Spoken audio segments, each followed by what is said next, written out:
Los invito rápidamente a los que traen sus Biblias que vayamos a Juan 14:21, el Evangelio de Juan.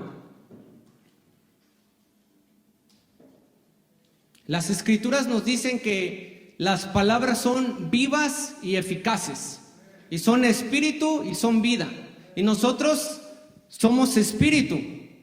Por consecuencia, nuestros espíritus necesitan alimento espiritual para estar fuertes, fortalecidos. Dice la Escritura: fortaleceos en el poder del Señor. Amén. Y dice así la palabra de Dios: los que aceptan mis mandamientos y los obedecen son los que me aman. Y porque me aman a mí, mi Padre los amará a ellos, y yo los amaré y me daré a conocer a los pastores, a sus esposas. A los que son súper santos. ¿Qué dice? Tremenda promesa que tenemos en la palabra de Dios. Primero, por la cosa aquí se pone buena, se pone al rojo vivo. ¿Saben por qué?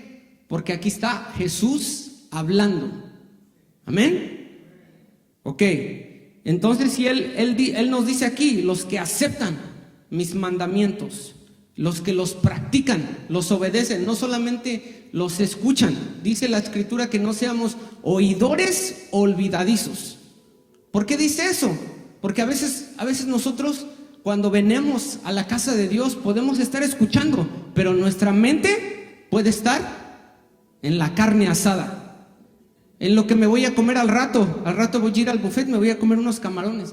Pero ¿saben qué? Están muy bien comer, pero como les decía, comamos la palabra, vengamos con hambre. Señor, ¿qué me vas a dar de desayunar hoy? El Señor es el chef de chefs, y Él prepara comida espiritual súper deliciosa.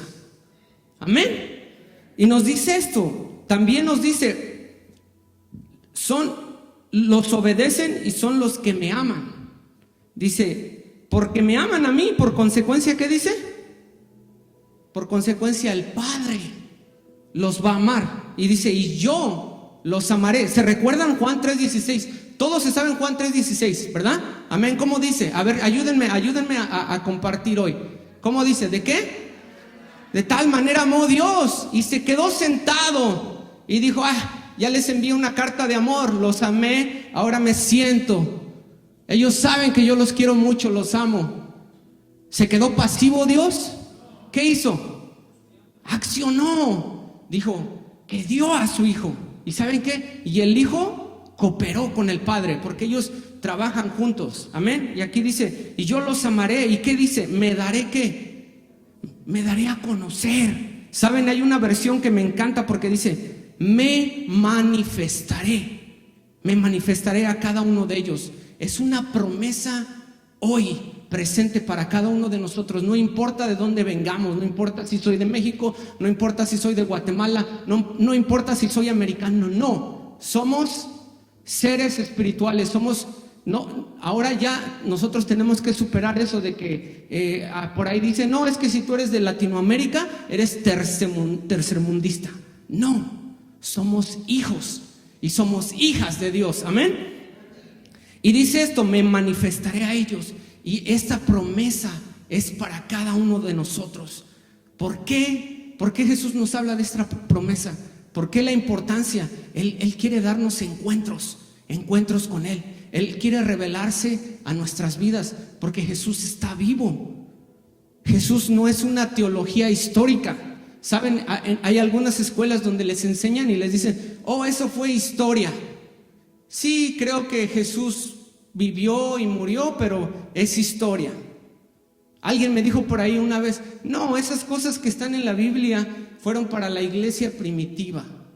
En la iglesia de Hechos, eso ya ahorita ya pasó de moda.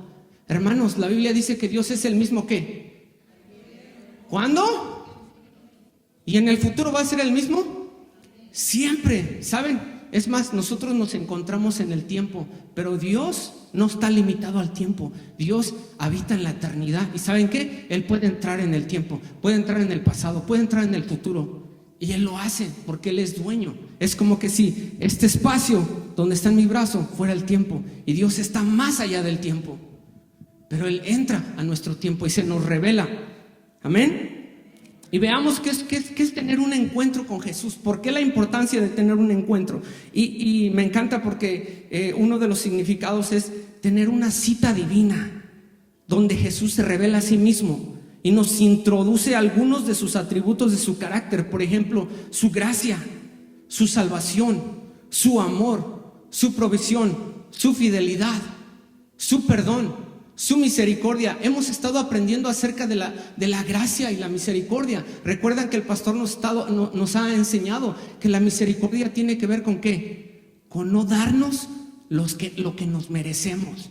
Nos merecíamos estar separados de Dios, nos merecíamos el infierno, nos merecíamos el castigo, lo que Jesús pagó en la cruz, el ser golpeado, el ser rechazado, el ser escupido, el ser maldecido, todas estas cosas. Eso era para nosotros. Pero ¿saben qué? Dios tan misericordioso que dijo: no, yo no les doy, yo soy misericordioso, no les doy lo que se merecen, yo les doy gracia.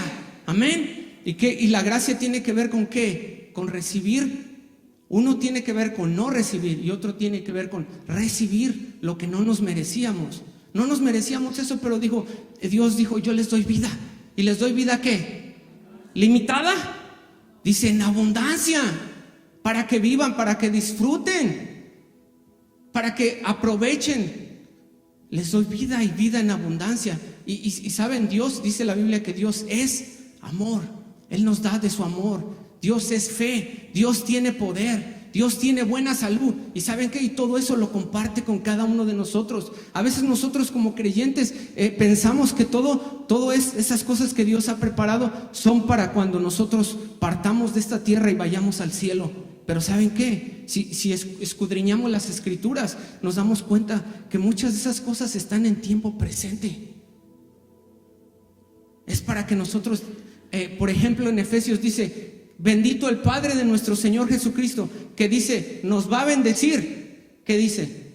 Que nos ha bendecido con toda bendición espiritual en los lugares celestiales en Cristo. Y en la Biblia vemos diferentes tipos de encuentros. Encuentros como por ejemplo Moisés en la zarza tuvo un encuentro con el fuego de Dios en la zarza. ¿Se recuerdan? ¿Se recuerdan de Abraham? Que Moisés, cuando vio la zarza, le llamó la atención y dice que vio una llama ardiente y dijo: ¿por qué esa zarza no se quema? Estaba prendiendo. Y viene él y su corazón fue encendido a tal punto que Dios lo envió, le da una asignación y le dice: ve a Egipto y libera a mi pueblo. ¿Se recuerdan? Fue impactado. Moisés no volvió a ser el mismo. Él estaba cuidando ovejas. Tal vez él pensaba: no, Dios, yo ya estoy muy viejo, Dios ya se olvidó de mí, yo aquí soy un simple pastor, ya estoy olvidado aquí, nadie se acuerda de mí. Pero Dios sí se acuerda. ¿Y saben qué? Y eso lo hace con cada uno de nosotros. A veces también nosotros pensamos: es que yo no tengo un propósito en la vida, soy un accidente o soy una persona averaje. No, soy un propósito andante. Yo nací para hacer la diferencia y eso es para cada uno de ustedes. Dios no comete cosas simplemente porque no tiene que hacer. No, Dios es un Dios de propósitos y todo lo hace con propósito. Amén. Entonces vemos esos encuentros y vemos que algunos de esos encuentros son dados conforme a la soberanía de Dios. Por ejemplo, como les decía de Moisés. Moisés, él no andaba buscando zarzas que andaban prendiendo. No, él de repente se encuentra una zarza. Dios le da ese encuentro. Y lo vemos con el apóstol Pablo también. Pero antes de que vayamos a ver al apóstol Pablo, hay otros encuentros, y estos me gustan, porque estos encuentros no tienen que ver solamente con la soberanía que, a ver si Dios me da uno. No, estos encuentros son buscados. Estos encuentros son buscados por los hijos que son hambrientos, que son sedientos, que quieren más de Dios, que quieren conocerlo más. ¿Se recuerdan lo que dice un pasaje que dice: acercaos a Dios? ¿Y qué? Y Él se va a alejar. ¿Qué dice? Acercaos a Dios y Él ¿qué va a hacer? Si yo me acerco al hermano Moisés, ¿y él cómo me va a responder? Él se va a acercar a mí y yo lo voy a poder conocer más y vamos a tener una relación más cercana. Amén. Y eso lo podemos hacer con Dios. Entonces vemos ahora vamos a ir a Hechos. Todos los que están dormidos y distraídos pueden decir amén. Wow, están todos despiertos. Ok, Hechos 9:1 al 6.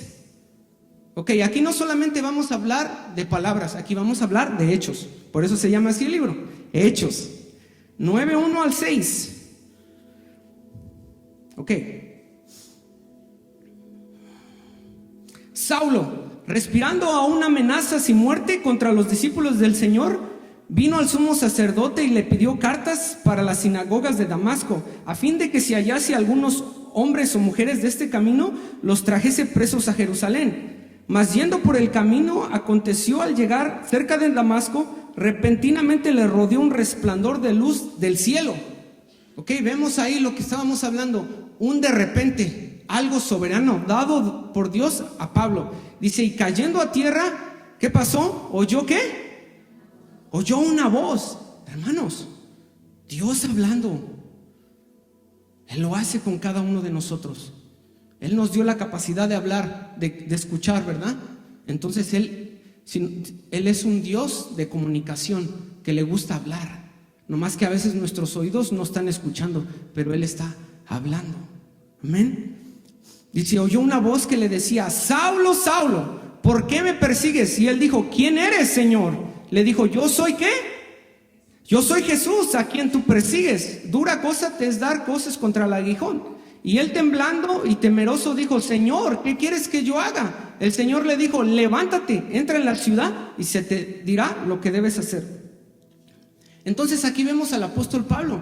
Ustedes saben que el apóstol Pablo, él había sido instruido a los pies de Gamaliel. Él era un intelectual tremendo de sus tiempos. Era un religioso fanático. Se sabía la Torá de pies a cabeza, de memoria. Él podía decirles de memoria desde cualquier pasaje de Génesis a, son 5 libros, ¿verdad?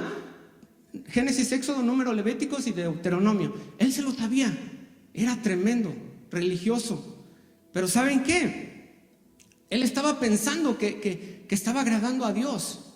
Porque después de que mataron y crucificaron a Jesús, él empezó a buscar a los cristianos. ¿Se recuerdan? Que dice que iba a sus casas y los iba a arrestar. Y se recuerdan también cuando Esteban fue apedrado, él lo aprobó. Él no se impuso, sino que él estuvo de acuerdo. Entonces, de una u otra manera, él también fue parte de que mataran a Esteban. Y él viene y dice que aquí, respirando amenazas, muerte. O sea, él estaba enojado, él estaba en serio. Pero ¿saben qué? Lo hacía porque él tenía un celo. Pensaba que era un celo bueno, santo. Pero me encanta porque a pesar de que él iba con ese objetivo, se encuentra con ¿quién? Y ahí estuvo la diferencia. Se encuentra con Jesús. Y él se da cuenta, primero se da cuenta de que Jesús no estaba muerto. Jesús estaba vivo. Amén. ¿Se recuerda que les dije que Dios es un Dios sobrenatural que habita en la eternidad? Que fue al cielo. ¿Y qué pasó? Regresó a la tierra, al tiempo. Entró al tiempo y se le aparece a Saulo. Entonces yo me imagino que Saulo, él pensaba que estaba muerto. Él pensaba que lo estaba agradando. Tal vez él pensó, se dice la historia que cuando un niño judío veía un resplandor durante el día más luminante que el sol, ellos sabían que era Dios, que era algo sobrenatural. Entonces, cuando él tiene este encuentro, me imagino yo que él pensó que Dios le iba a aplaudir. Bravo, Saulo, tremendo trabajo que estás haciendo por mí. Sigue adelante. Yo voy a enviar ángeles para que tú sigas con tus objetivos. Pero no, él se sorprendió porque le dijo, ¿por qué? ¿Qué le dijo? Jesús lo tomó personal. No dijo, ¿por qué persigues a mi iglesia? ¿Verdad que no dijo eso? Dijo, ¿por qué me persigues? Hermanos, Dios ama tanto a su iglesia que cuando alguien se mete con sus hijos, se está metiendo con Dios. Dios se lo toma personal y dice, ¿por qué me persigues? Yo pienso que Pablo estaba como confundido, pues, ¿qué pasó? Primero pensé que él estaba muerto. Segundo, pensé que yo estaba haciendo algo bueno. y ahora yo me doy cuenta que yo mismo estoy persiguiendo a Jesús. Pero me encanta porque dice que él agarra y le dice: ¿quién eres, Señor? Se hace esas preguntas. Y saben, cada uno de nosotros debemos de llegar a ese punto de hacernos esas preguntas. ¿Quién eres, Señor? Pablo tenía mucho intelecto de la tradición judía, pero ¿saben qué? Todo eso no lo cambió. No cambió a Pablo, no hubo una transformación. Pero aquí me encanta porque aquí es donde ocurren esos cambios, esa transformación, cuando se encuentra con Jesús y Jesús se le revela. ¿Y saben qué? Entonces lo primero que nos damos cuenta, que en los encuentros, cuando tenemos un encuentro con Jesús, Él nos cambia, nos transforma. ¿Recuerdan ustedes que hemos estado aprendiendo acerca del enfermo del estanque de Betesda? Que dijo que vino al estanque, ¿verdad? ¿Y se acuerdan por cuántos años él estaba enfermo? Entonces, por todo este tiempo él estaba acudiendo a un estanque. Y me encanta cómo nos decía el pastor, pero ¿saben qué? No estaba yendo a la fuente, estaba yendo a un lugar donde las aguas estaban estancadas y no a la fuente. Entonces, cuando nosotros vamos a la fuente, también así, hay veces que nosotros queremos cambiar cosas en nuestras propias fuerzas y queremos como tener mejores hábitos y queremos como ser más disciplinados y tener una mejor vida de oración y leer las escrituras, tener más compromiso. Pero ¿saben qué? En nuestras propias fuerzas estamos limitados. Pero cuando vamos a la fuente, en la fuente encontramos la capacidad, encontramos la gracia para recibir lo que nosotros no podemos hacer en nuestras propias fuerzas. ¿Se recuerdan lo que dice el pasaje en el Antiguo que dice que no es con qué? Dice, no es con fuerza, dice, no es con ejército, sino con qué dice, con el Santo Espíritu de Dios, amén. Entonces vemos que nosotros somos transformados y cambiados a través de esos encuentros, hermanos, y estos pueden ser de repente, cuando menos lo pensamos. Yo les doy testimonio, la semana pasada yo estaba ya postrado, adorando, orando, y ¿saben qué? De repente sentí como que si un switch se prendió dentro de mí. En mi espíritu yo sentí, no sé qué es realmente, no lo entiendo, pero sé que algo pasó. Entonces Dios hace esos cambios en nosotros, ¿saben? Y nosotros necesitamos esos cambios, esa transformación, porque si nosotros no tenemos los cambios y la transformación, nos estancamos como en el estanque y no seguimos avanzando. Y ¿saben? Cuando nos estancamos, nos volvemos irrelevantes. Ya no somos efectivos porque ahí nos quedamos. Vamos a ver otro pasaje. Segunda de Corintios 3:18. Dice: por tanto, nosotros todos mirando a cara descubierta como en un espejo la gloria del Señor, somos transformados de gloria en gloria en la misma imagen como por el Espíritu del Señor. Otra vez, algunos de nosotros, dice, qué bendición, porque dice, todos nosotros, mirando a cara descubierta. ¿Se recuerdan ustedes cuando Moisés dice que subió al monte y estaba la gloria de Dios? ¿Se acuerdan qué le pusieron en la cara? ¿Se recuerdan? Le pusieron un velo. ¿Saben por qué? Porque era una gloria temporal, era una gloria que los hombres no podían ver. Le ponen el velo por la gloria. Pero ¿qué nos dice este pasaje? ¿Qué es lo que pasó en el Antiguo Testamento con la gloria temporal y ahora con la gloria permanente? ¿Qué es lo que pasó? ¿Por qué dice eso el apóstol Pablo? ¿Verdad que dice, mirando, ¿qué dice? ¿Con un velo? A cara descubierta. Dice, a cara descubierta, como en un espejo. Tenemos la gran bendición de que ahora, a cara descubierta, en un espejo, la Biblia dice que este es el espejo. Podemos ver a Jesús en las Escrituras, obrando, actuando. Podemos ver a Jesús a través de nuestros hermanos. Alguien dijo, a veces queremos ver algo súper sobrenatural, pero donde hay amor, ahí está Jesús. Ahí está Jesús. Entonces dice, somos, ¿qué dice? ¿Qué pasa cuando dice que como en un espejo vemos la gloria del Señor? Somos transformados, ¿de qué? De gloria en la misma imagen. ¿Por quién? Como por el Espíritu del Señor. Amén. Entonces no hay transformación si no tenemos encuentros. No hay cambios. Todo se vuelve rutinario. Cuando venimos aquí, nosotros no venimos con la expectativa de que ¿qué Dios va a hacer hoy en mí? ¿Qué Dios me va a hablar?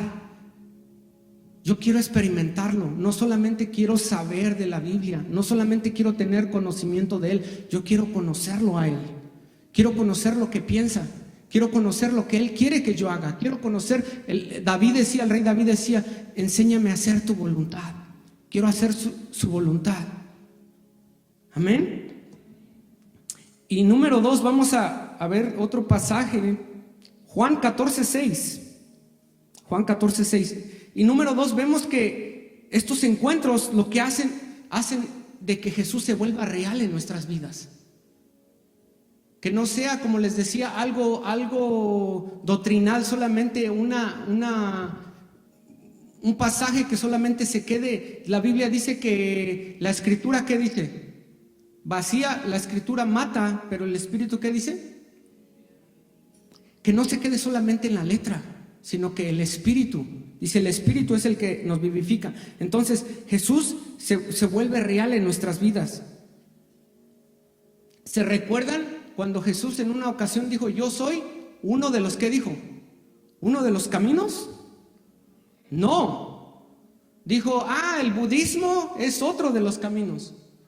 El gnosticismo, las demás sectas que hay, son caminos. No, Él dijo que yo soy ¿qué? Yo soy el camino, no hay otro camino. Eso que dicen por ahí que todos los caminos te llevan a Roma, ese es un cuento. ¿Por qué? Él dijo, yo soy el camino. Y me encanta cómo está el orden, cómo lo dice la Biblia, porque dice, yo soy el camino que te lleva a ¿dónde? Dice, a la verdad. Y esa verdad te lleva a ¿dónde? A la vida. Vemos a Pablo que iba en el camino y se encuentra ¿con quién? Con el camino. ¿Saben? El camino se perdió. Adán y Eva perdieron el camino a la presencia de Dios. Perdieron el camino al corazón de Dios. Perdieron el camino y fueron expulsados del Edén. Y pasaron miles de años y el hombre no encontraba el camino de regreso a su padre. El hombre vacío, tal vez buscando en religiones, buscando en tener logros personales, buscando en ser reyes y tener tierras y imperios, buscando el camino, pero no lo encontraban. Pero viene alguien que dijo, yo soy el camino. ¿Quieres ir al camino, al corazón del Padre? Yo te llevo para Él. ¿Saben? Y es una tremenda bendición porque nosotros ahora nos volvemos en señalamientos que muestran el camino. Como en un highway, ¿se han dado cuenta que en los anuncios dicen, no, que están anuncios azules y te muestran que vas en dirección al 41? Nosotros somos esos señalamientos que mostramos el camino. Y dice, a la verdad. Y saben, me encanta porque uno de los significados de la palabra verdad tiene que ver con el nivel más alto de realidad que existe en el cielo, en la tierra y debajo de la tierra. Realidad. Él es real. Él es la realidad. ¿Y por qué Él es la realidad? Porque ciertamente todo es temporal. Todo se acaba. Pero saben que Él nunca se acaba. Él es eterno, permanente. Él es, podríamos decir que hay algunas cosas que se desvanecen, pero Él es real. Gracias. Entonces, gracias. Veamos el número 3.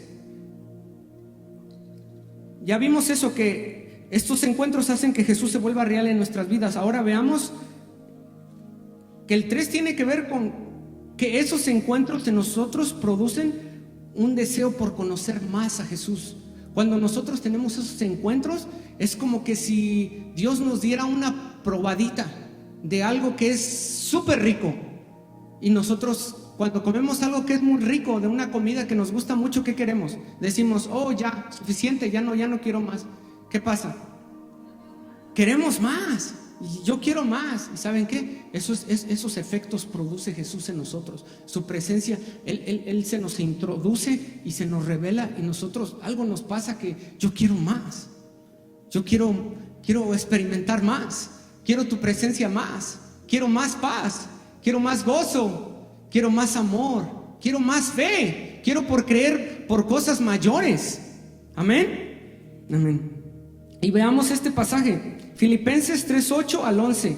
Dice así rápidamente. Así es, el apóstol Pablo otra vez hablando. Después de que hubo esta transformación en su vida y Dios lo empezó a usar para ser apóstol a los gentiles, y ahora él, ya teniendo ya muchos años, dice, así es, todo lo demás no vale nada cuando se le compara con el infinito valor de conocer a Cristo Jesús, mi Señor. Por amor a Él he desechado todo lo demás y lo considero basura, a fin de que ganar a Cristo y llegar a ser uno con Él. Ya no me apoyo en mi propia justicia por medio de obedecer la ley, más bien llego a ser justo por medio de la fe en Cristo. Pues la forma en que Dios nos hace justos delante de Él se basa en fe.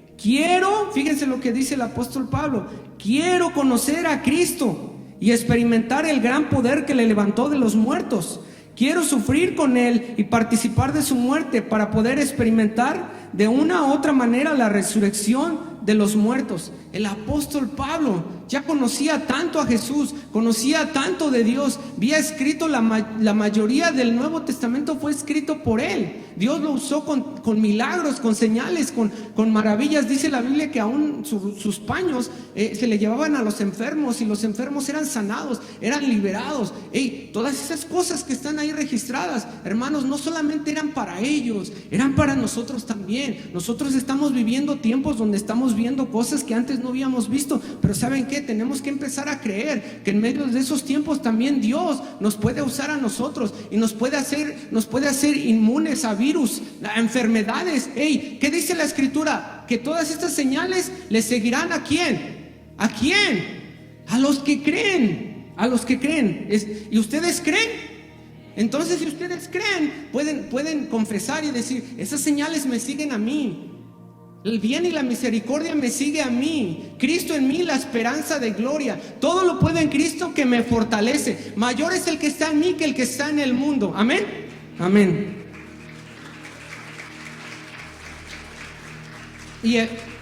Y para terminar, Efesios 3, 17 al 19 dice: para que habite Cristo por la fe en vuestros corazones, a fin que, dice, a fin de que arraigados, cimentados en amor, seáis plenamente capaces de comprender con todos, otra vez, no solo para unos, con todos los santos, cuál sea la anchura, la longitud, la profundidad y la altura, y de conocer el amor de Cristo que excede a todo conocimiento, para que seáis llenos de toda la plenitud de Dios. Hermanos, yo este pasaje lo he leído varias veces, pero ¿saben qué? Cuando nosotros nos empezamos a acercar a Él y Él se empieza a revelar a nosotros, esto se vuelve vivo. Yo recuerdo lo que les decía la semana pasada.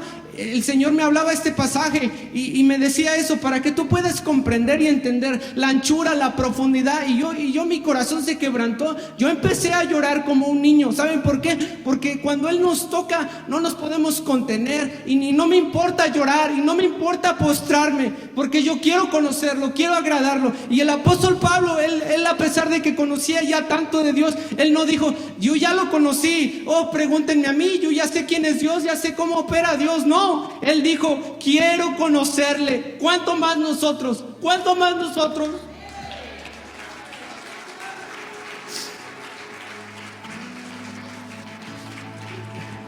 Y la meta de Pablo era esa. Él tenía una meta. Él decía: quiero conocer a Cristo y el poder de su resurrección. Hermanos, hay tanto por conocer. Yo los invito a que se pongan de pie.